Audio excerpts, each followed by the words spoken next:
वर्ष 2022 भारत के लिए एक ऐतिहासिक वर्ष रहा है, जिसमें राष्ट्र ने अपनी स्वतंत्रता के 75 वर्ष पूरे किए हैं। इस माइलस्टोन सेलिब्रेशन में राष्ट्र को संबोधित करते हुए माननीय प्रधानमंत्री श्री नरेंद्र मोदी जी ने अगले 25 वर्षों का दृष्टिकोण साझा किया और इसे उन्होंने अमृत काल का नाम दिया, जो देश की अभूतपूर्व वृद्धि, विकास और वैश्विक नेतृत्व का काल होगा। 2022 में सीमा शुल्क अधिनियम ने अपने 60 वर्ष भी पूरे किए, जिसे 1962 में लागू किया गया था।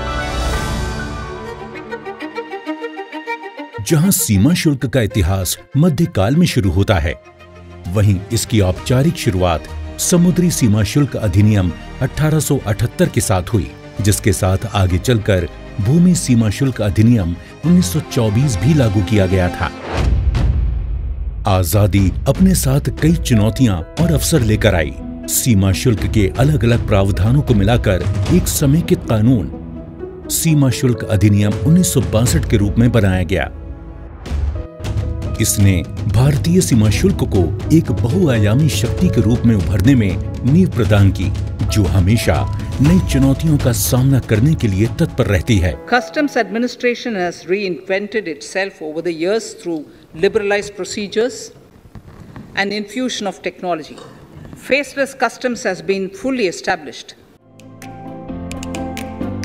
पिछले कुछ वर्षों में भारतीय सीमा शुल्क ने एक रेवेन्यू कलेक्टर से लेकर सीमा नियंत्रण और व्यापार सुविधा के एक सक्रिय समर्थक के रूप में अपनी भूमिका निभाई है। भारतीय सीमा शुल्क ने अन्य सभी हितधारकों के साथ कोऑर्डिनेशन बनाकर WTO के ट्रेड फैसिलिटेशन एग्रीमेंट को लागू करने में एक प्रमुख भूमिका निभाई है और national trade facilitation action plan 2020-23 के तहत अनुमानित सभी व्यापार सुविधा सुधारों में सबसे आगे रहा है। भारतीय सीमा शुल्क प्रौद्योगिकी को अपनाने में हमेशा अग्रणी रहा है और 1986 से सीमा शुल्क से संबंधित दस्तावेज जमा करने में कंप्यूटर के उपयोग में अग्रणी रहा है। भारतीय सीमा शुल्क अनेक लेजिस्लेटिव और प्रोसीजरल अमेंडमेंट्स को लागू करते हुए समय के साथ विकसित हुआ है। इसमें कुछ ऐतिहासिक कदम हैं। दस्तावेजों की इलेक्ट्रॉनिक फाइलिंग के लिए इलेक्ट्रॉनिक डेटा इंटरचेंज की शुरुआत, रिस्क मैनेजमेंट सिस्टम की शुरुआत, सेल्फ असेसमेंट की शुरुआत, व्यापार सुविधा के लिए सिंगल विंडो इंटरफेस स्विफ्ट का निर्माण, ई संचित पेपरलेस कस्टम्स को बढ़ावा देने के लिए सहायक दस्तावेजों के ऑनलाइन संग्रह की सुविधा, गेटवे कंट्रोल के स्थान पर पोस्ट क्लियरेंस ऑडिट पर जोर देना और फेसलेस असेसमेंट के जरिए एनोनिमाइजेशन लाना। 1962 का सीमा शुल्क अधिनियम एक जीवित दस्तावेज रहा है और व्यापार सुविधा सुधारों की गति बढ़ाने के लिए इसे कई बार संशोधित किया गया है, जिसमें electronic filing, pre arrival processing, advance rulings आदि आते हैं। डिजिटल और सस्टेनेबल व्यापार पर संयुक्त राष्ट्र के सर्वेक्षण द्वारा इस क्षेत्र में किए गए प्रयासों को मान्यता दी गई है। साल 2021 में 90% के कुल स्कोर के साथ भारत अब एक हाई परफॉर्मिंग देश है, जिसका स्कोर साल 2019 में 78% था। CBIC द्वारा आयोजित annual national time release study भी इस बात की पुष्टि करती है कि पिछले कुछ वर्षों में कार्गो के ओवरऑल रिलीज टाइम को कम करने में भारत का प्रदर्शन सराहनीय है। माननीय प्रधानमंत्री श्री नरेंद्र मोदी जी ने हमारी सप्लाई चेन की एफिशिएंसी को बढ़ाने व सीमा शुल्क प्रक्रियाओं को सुव्यवस्थित करने के महत्व को पहचाना है और इसे उजागर किया है। इसमें आगे और सुधार के लिए CBIC के प्रयास जारी हैं, जो अधिक से अधिक तकनीकी एवं रेगुलेटरी इंटरवेंशंस का उपयोग करके सप्लाई चेन की सिक्योरिटी सुनिश्चित करते हुए फास्टर क्लियरेंस भी सुनिश्चित करेगा।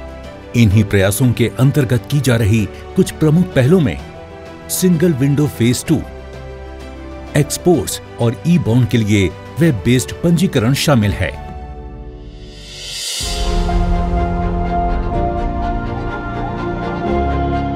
भारतीय सीमा शुल्क देश भर में उच्च स्तरीय वितरण सेवा सुनिश्चित करने के लिए प्रतिबद्ध है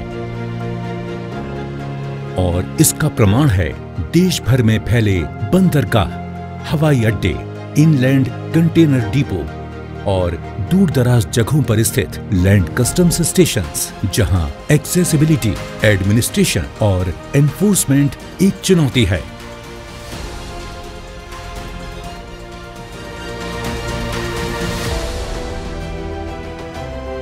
फील्ड फॉर्मेशन पर उपस्थित डेडिकेटेड कस्टम ऑफिसर्स की टीम कार्गो की शीघ्र निकासी के लिए रिफॉर्म का प्रभावी इम्प्लीमेंटेशन सुनिश्चित करती है।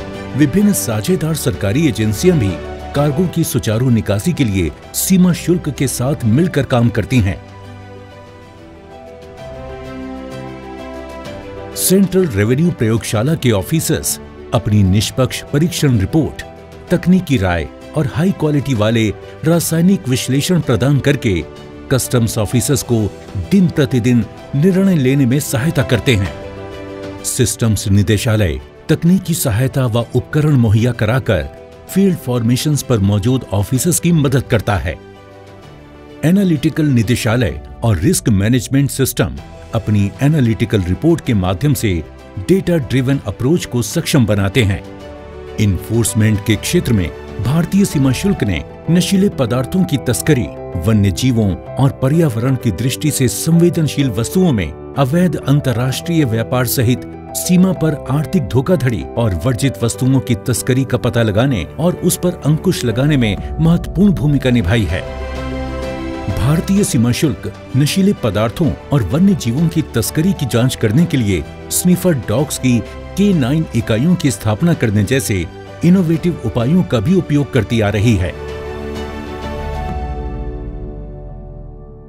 सीमा शुल्क का इकोसिस्टम कस्टम्स ब्रोकर्स के बिना अधूरा है, जो सीमा शुल्क परिवार का अभिन्न अंग रहे हैं और अंतर्राष्ट्रीय व्यापार और सप्लाई चेन सुरक्षा के सूत्रधार के रूप में महत्वपूर्ण भूमिका निभाते हैं।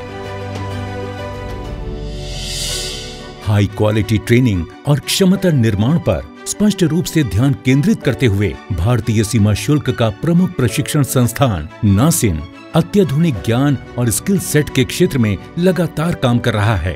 इसे एशिया प्रशांत में वर्ल्ड कस्टम्स ऑर्गेनाइजेशन के एक क्षेत्रीय प्रशिक्षण केंद्र के रूप में भी मान्यता दी गई है।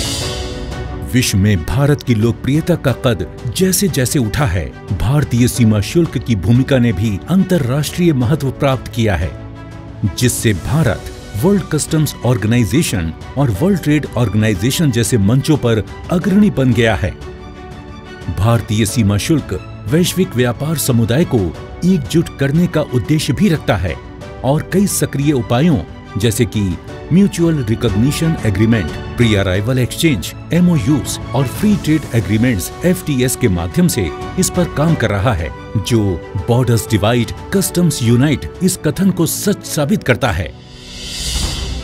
जैसे भारत 2047 तक एक विकसित अर्थव्यवस्था के रूप में उभरने के अपने लक्ष्य को प्राप्त करने के लिए फास्ट ट्रैक मोड में प्रवेश कर रहा है, भारतीय सीमा शुल्क भी इस महत्वपूर्ण यात्रा में शामिल होने के लिए तैयार है। एक प्रमुख भागीदार और हितधारक के रूप में अमृत काल के लिए बिल्कुल तैयार।